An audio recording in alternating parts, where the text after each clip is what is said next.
समृद्धि की नई गाथा लिख रहा है। आज देश का हर नागरिक भारत को विकसित राष्ट्र बनाने के लिए जुटा है, दिन रात जुटा है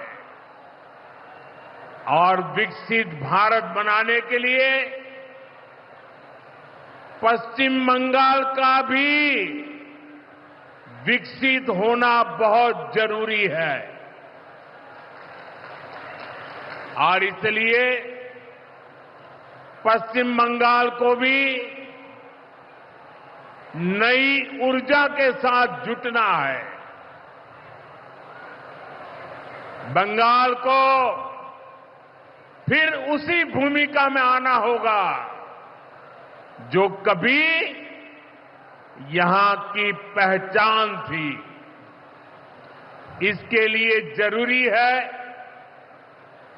कि पश्चिम बंगाल फिर से नॉलेज का, ज्ञान विज्ञान का केंद्र बने।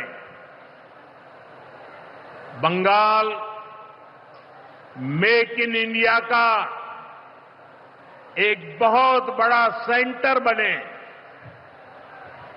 बंगाल देश में पोर्ट लेड डेवलपमेंट को गति दे।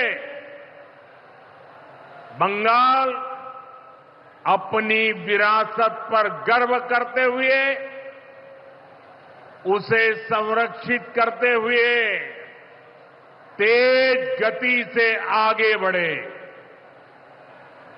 साथियों, केंद्र की भाजपा सरकार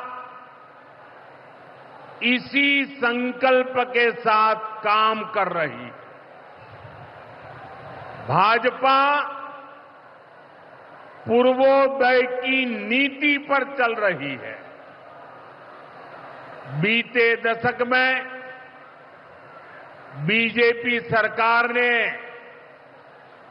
यहां के विकास के लिए हजारों करोड़ों का निवेश किया है।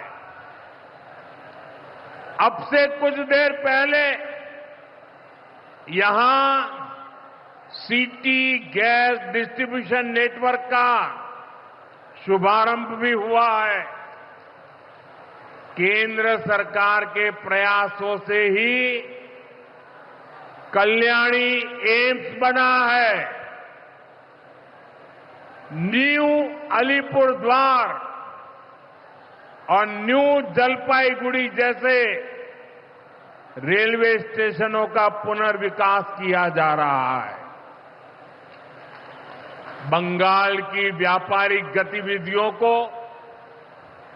उत्तर भारत से जोड़ने के लिए डेडिकेटेड फ्रेट कॉरिडोर बन रहा है। कोलकाता मेट्रो का अभूतपूर्व विस्तार किया गया है। ऐसे अनेक प्रोजेक्ट हैं जो भारत सरकार यहां पूरे करवाने का प्रयास कर रही है। भाजपा सरकार ईमानदारी से सबका साथ सबका विकास के मंत्र को लेकर बंगाल की प्रगति के लिए समर्पित है, क्योंकि बांग्लार उदय तबई विकसित भारतेर जय। साथियों, ये समय पश्चिम बंगाल के लिए बहुत अहम है।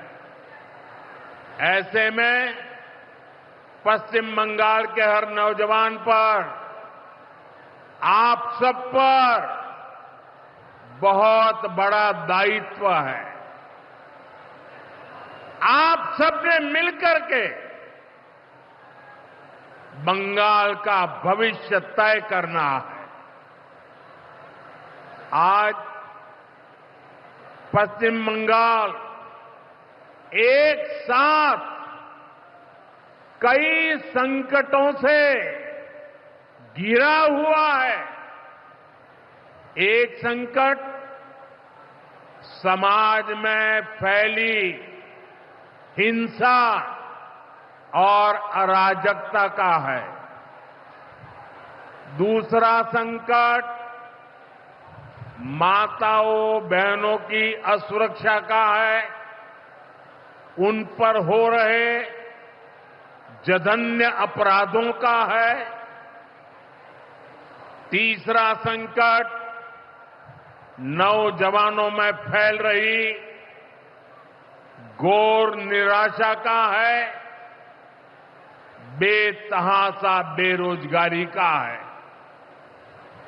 चौथा संकट घनघोर करप्शन का है।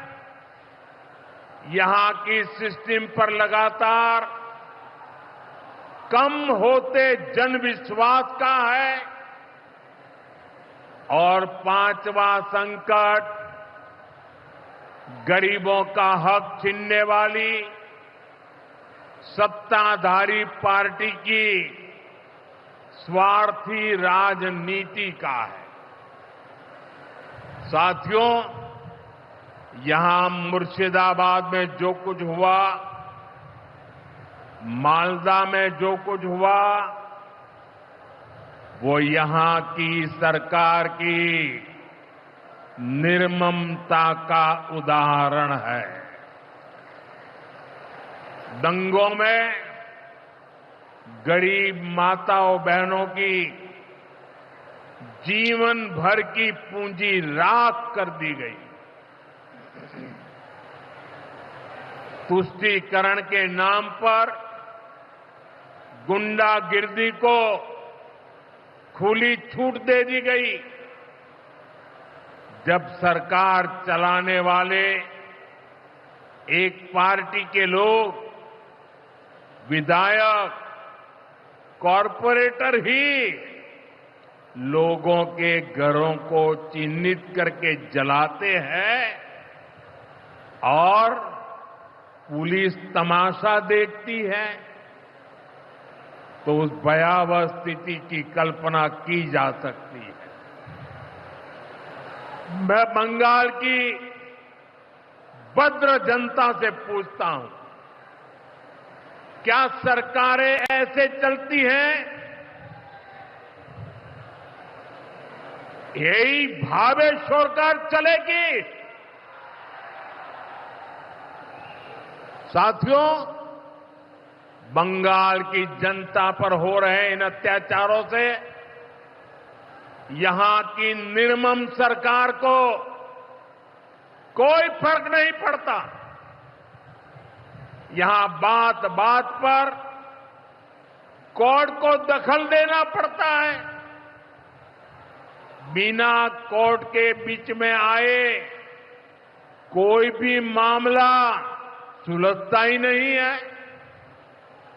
बंगाल की जनता को अब टीएमसी सरकार के सिस्टम पर भरोसा नहीं है।